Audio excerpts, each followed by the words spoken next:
In a major legal shakeup in Minnesota, things got intense with 30 members from Minneapolis street gangs.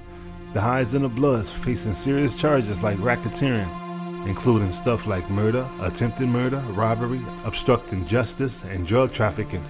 It's like a whole new ball game for law enforcement, recognizing gang violence as organized crime that needs some dealing with. Assistant Attorney General Kenneth A. Polite Jr. spoke out about how these gangs throw local communities into chaos with street wars and drug deals. U.S. Attorney Andrew Luger chimed in saying they're flipping the script on how they tackle gang violence, treating it like organized crime with the main goal of calming things down and bringing peace back. It's April the 9th, 2023 in Minneapolis, Minnesota. A gangbanger has come up with a somewhat clever way to outsmart the ops. The story goes, on the 1800 block of Russell Avenue North, Minneapolis, a party is going on up the block. Quintrell Young just seen a woman allegedly climbing out of a window after stealing some money. So Quintrell went outside after her, and I guess he couldn't find her. He turned his back and tied his shoes, and the guy then came out of the shadows and shot Quintrell twice, once in the head and once in the neck. After rounding up the suspects, police were able to tie Brown's cell phone location data to the crime scene. Charging documents say Brown is a known member of the hybrid street gang SUB, a branch of the Lows, which operates south of Broadway Avenue. The direct rival is YNT, an offshoot of the Highs, which operate north of Broadway Avenue. Young was a known member of YNT, documents say. Since this is a part of an ongoing Rico case, cops now know that the guy who shot Quintrell was Brown. The spotlight is on the Bloods and the Highs.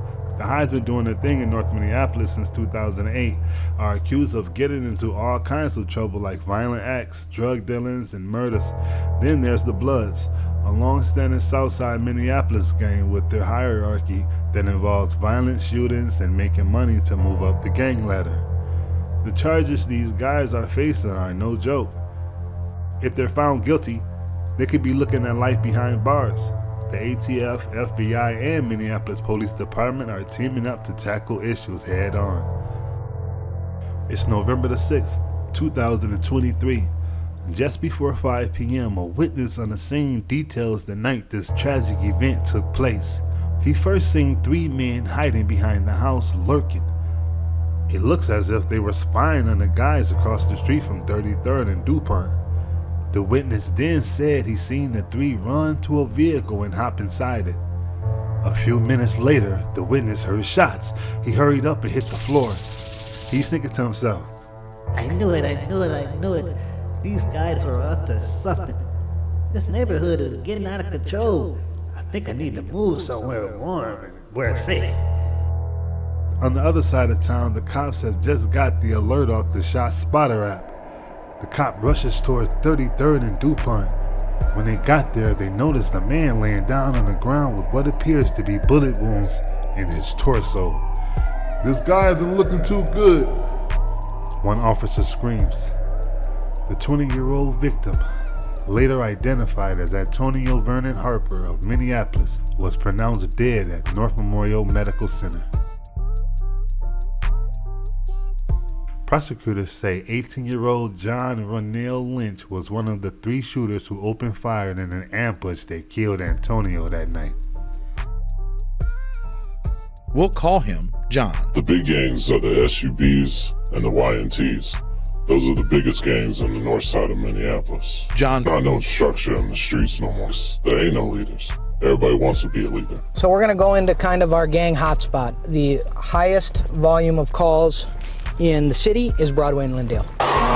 You see a Hellcat running at the gas station, you still got in the back of your mind that there's a guy out there that'll give you $60,000 right now for that Hellcat. Of gunshot. And right now we're being placed in a situation where we're being told we have to decide between terrible police, corrupt police, and no police, when really many people in our community want a happy medium.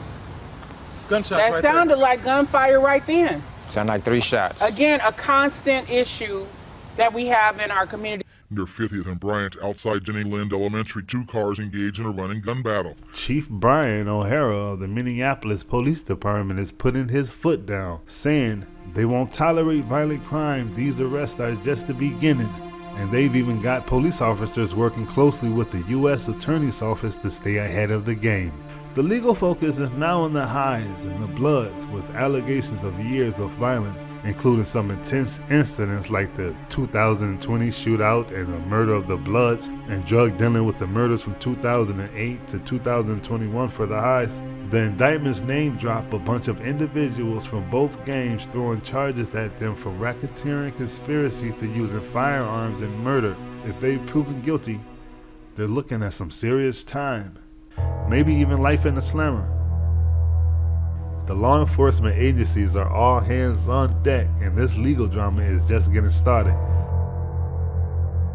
And that's not all. The prosecutors are expanding their game, hitting 14 more suspecting gang members with charges. This comes after a similar move in May when they charged 45 folks associated with the highs and bloods. Now they're broadening their scope to include more gangs, focusing on gun offenses and drug distribution. In a nutshell, the legal scene in Minnesota is getting a major facelift in how they deal with organized gang violence. It's all about breaking down criminal operations and making sure the public stays safe, with law enforcement teams working together and strategic legal moves in play.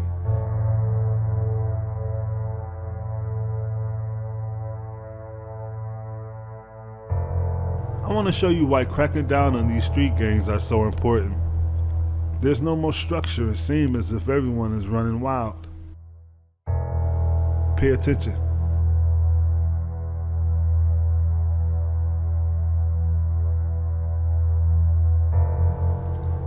It's 2021, May the 16th, near 36th and Penn Avenue, North Minneapolis.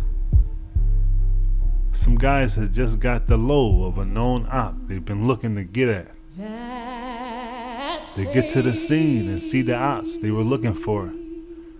The giants passed and started shooting at a small crowd. Bullets ring out day and night. They are irate because they missed the target. They ditch the car and go home. One of the guys goes home to his girlfriend and daughter. He turns on the TV. Here's the news coverage at the same scene he just shot up. 6-year-old Nia Allen, But they said a after she was kid shot and killed by a stray bullet.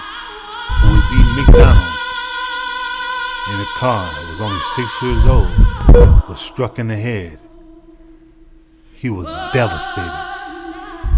Unfortunately, she died in the hospital 3 days later. No one has been charged for the murder. Rest in heaven, Nia Allen. Stay tuned for more stories.